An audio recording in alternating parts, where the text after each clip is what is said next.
Namaskar everyone, I'm Praniti Ramteke. I'm a student of Indian classical music. I learned the violin and I'm here to help my fellow violin beginner friends to help them optimize their routines and get a very fruitful practice. So let's get to it. The first thing that you should always remember is to hold your bow correctly, hold your violin correctly. Remember that there is going to be negligible amount of discomfort that you will go through, but that is totally normal and it is going to wear off in a week or two or even a month. And if it still persists, then you should definitely go to your gurus or whoever is guiding you, or you can text me. I'm dropping my mail below and we'll let you know if there is something you can do about it.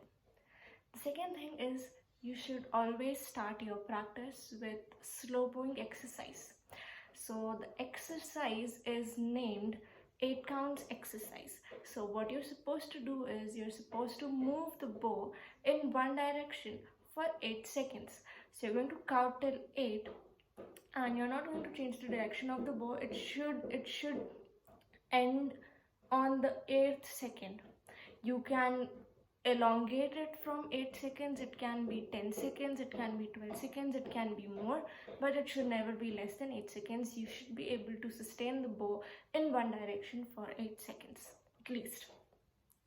Next thing that you should be very good with is the position of your notes. Now remember, no matter how good you play, no matter how much technique you have in hands, it is really important that you get the positions of your notes correct. It is really important to get the position of your note correct. If even if your playing does not include any kind of technicalities, but it is in tune, people are going to recognize that, people are going to like that, people will come back to listen to you. Okay, so remember to practice your positions very nicely. You can practice the positions with your slow bowing exercise. You can wait on sa, then you can wait on re, listen to it, try to play it with the tanpura, match it with the sound, and do what you can, and keep asking your gurus if your position is correct or not. If you cannot tell it, then you will definitely be better if you concentrate on the notes part from the very beginning. Okay, now coming to the third thing that you should remember to practice. Now we all learn alankars in beginning stage, right? So alankars are definitely the most important part of our learning process. They do not only help us with finger exercises, but they also help us work on our speed and also ask us to maintain one speed. So we are not supposed to practice half of the alankar in a very slow speed and then increase it later on.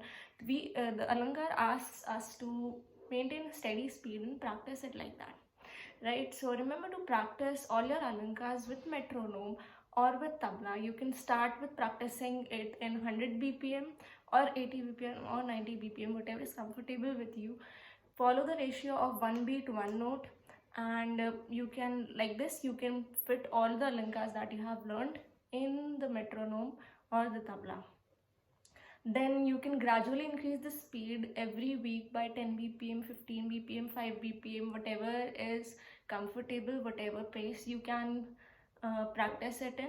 And it is definitely going to be very fruitful if you have a target in front of you. If you target for 130 bpm, then you will definitely be able to reach it if you're consistent. Remember to practice your alankars like this. Now, even if you are a student who is practicing rags on a regular basis, this exercise is going to help you a lot. You can modify your alankars, you can modify your slow bowing practice according to the rags and the notes that the rag has, and you can implement the same thing and practice the same thing with the metronome or the tabla. Remember that practicing alankars with metronome and tabla is going to optimize whatever little time you can give to practice, and it is going to give you best results. So remember these three things. First is to hold the bow properly and bow very slowly. The slower you bow, the better it is going to be for you to have a better control over the bow. And next thing is to have correct positions of the notes. Lastly, practice all your alankars with a metronome or tabla. And thank you, this was me for the video, and let me know if you want me to make a more detailed video on any one of these practices, and I shall do the same. And have a good day, and drop your comments below, and let me know if this was helpful or not. Thank you. Bye.